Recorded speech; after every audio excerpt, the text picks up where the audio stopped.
Manhattan's Ag Press building is set to undergo major renovations, and the new owner is seeking assistance from the city to relocate the public sewer line underneath the building. The sewer line project is part of owner Derek Richards' larger $1 million vision to reinvent the historic Ag Press building into The Press, a trendy new concert and event venue. The original sewer line was built in the 40s, and Richards argued that the line will need to be replaced soon anyways, and it would benefit both parties to get it done sooner rather than later. Commissioners will also decide on whether or not to grant industrial revenue bonds for sales tax exemption on the renovated Ag Press. Commissioner Peter Opelt supports the idea. Obviously, something was either intentionally or unintentionally, there was an oversight allowing this building to be built, but we can't go back and change the past. It's a good gesture considering the types of incentives that we've had for development in the past. Both the building renovations and sewer project are in their early stages and will be discussed at future city commission meetings before being voted on. A local engineering firm estimates the relocation to cost approximately $87,500. Kansas State University officials held a ribbon-cutting ceremony Thursday afternoon to celebrate the completion of the Edge District's newest office building.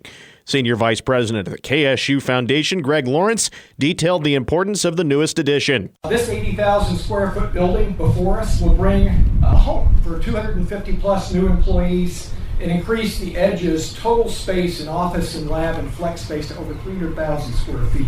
The Edge District also features Rockin' K's restaurant and Brothers Coffee Company location. New jobs created by the district number approximately 1,400 to date, with a total of 5,000 predicted by 2035. K-State Senior Vice President and Chief of Staff Marshall Stewart. We're going to celebrate. We're excited about this, but again, it's just the start of something very special, not only for our university, all of us, our university together, one K-State, but also in terms of this region and the country. The full master plan includes 500 acres with $2 billion in completed and planned infrastructure. It's expected to heat back up in the listening area over the next couple of days and into the weekend.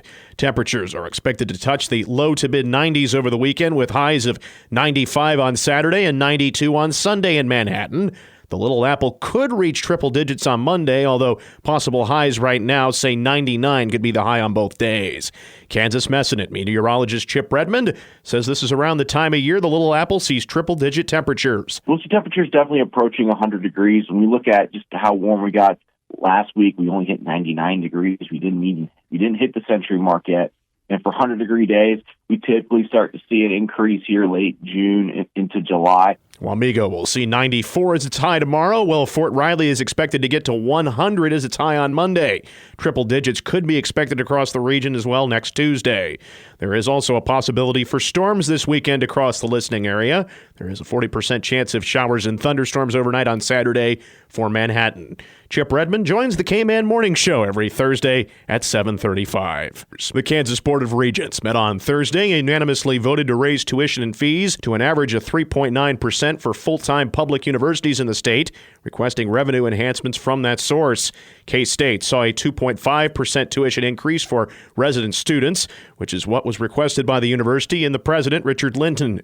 This increase in tuition equals about a $39 raise from tuition at the university from last school year. Fort Hays State saw the largest increase at 5.2%, while KU saw an increase of 5%. Members of the board defended the increases by focusing on a report that showed that tuition rates for undergraduate students was anywhere between 4.4% and 22.2% since 2020. For context, the CPIU has gone up 22.5% at the national level since 2020.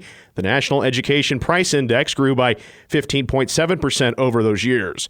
For out-of-state students, K-State intends to charge $14,283 for undergraduates, which is about a 2.7% increase from last school year.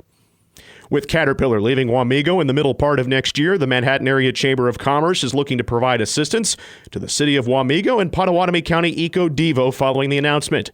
Executive Vice President Darren Solden spoke about the importance of assisting those who will lose their jobs at the plant, saying that the number one most important priority is helping those find jobs. First and foremost, it is about the people and ensuring that those employees at Caterpillar have other opportunities, whether that's Caterpillar with ultimately, other companies, but there are resources at the state level and elsewhere to assist with those kinds of situations. And so those people have been engaged, and that's something that our regional economic development team has been part of. Solden mentioned that the chamber is lending assistance to those entities within Wamego to find ways to bring jobs back to the area that is being left vacated by Caterpillar's departure. Next, looking to the future and saying, how can we do all that we can to ensure that there is, in the future, there are jobs and capital investment being made in Wamego with those assets that exist there. So we're working closely with Potawatomi County Economic Development on that. The announcement of Caterpillar leaving did provide some good news earlier this week as the company Dymax announced they are staying in the city. K-State engineering programs were recently ranked among some of the best graduate programs in the country by U.S. News and World Report. K-State's graduate programs in biological and agricultural engineering and civil engineering each rose in the 2024 edition of the Best Graduate Schools for Engineering. The Biological and Agricultural Engineering graduate program rose 3 spots from its previous ranking, coming in at number 12 nationally, while the Civil Engineering graduate program rose 8 spots to number 69. U.S. News and World Report evaluated more than 2,200 academic programs as part of its ranking process. Both the Carl and Melinda Hellwig Department of Biological and Agricultural Engineering and the Department of Civil Engineering offer master's degrees and doctorates as well as bachelor's degrees. And of course, for the latest news headlines, head over to our website, newsradiokman.com. Good morning, I'm Troy Coverdale with your sports headlines. The details of K-State men's basketball coach Jerome Tang's contract have been disclosed months after he signed a new deal to remain at the school. Tang and AD Gene Taylor negotiated a change deal after the coach had discussions with Arkansas, but elected to return to Manhattan. Topeka television station KSNT obtained a copy of the contract yesterday, a contract that will see Tang's salary bumped to $3.5 million this year, a $500,000 increase in pay over the original contract. He'll get another $100,000 each year of the contract's length to a $4.1 million mark eventually in 2031. A 3-homer afternoon from the Royals offense held up as Kansas City bested the A's 3-2. Freddie Fermin homered twice, and starting pitcher Seth Lugo gave up a 2-run shot in the 7th that tied the game. Bobby Witt Jr. then hit the go-ahead shot in the 8th as the Royals salvaged the final game of that series in Oakland. Brady Singer seeks his first win since May 19th as Kansas City opens a 3-game set in Texas tonight. The NCAA has presented a plan to Division I conference commissioners that would expand the lucrative men's and women's basketball tournaments by 4 or 8 teams, alongside an option that would leave the field at 68, according to a person familiar with the details. If the men's tournament were to expand, it's expected the women's tourney would as well. Game 6 of the Stanley Cup Final tonight. Florida gets a third crack at clinching the championship. The Panthers have seen their 3-0 series lead trimmed to 3-2 by Edmonton.